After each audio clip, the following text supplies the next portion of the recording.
एक काळा दिन कहू, एक दुर्भाग्य। तर उपमुख्यमंत्री एकनाथ शिंदे यांचीही प्रतिक्रिया आलेली आहे।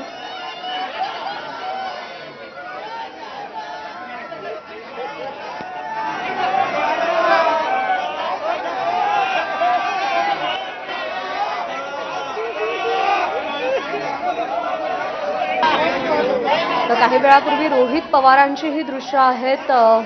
अत्यंत शोकाकुल अवस्थेत ते बारामतीतल्या रुग्णालयात पोहोचलेले आहेत। कार्यकर्त्यांची तुफान गर्दी इथे उसळलेली आहे।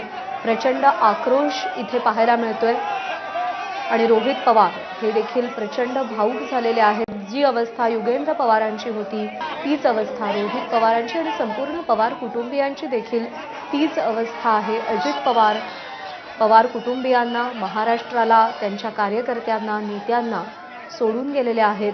विमान अपघातात त्यांचं अकाली आणि दुर्दैवी निधन झालेलं आहे।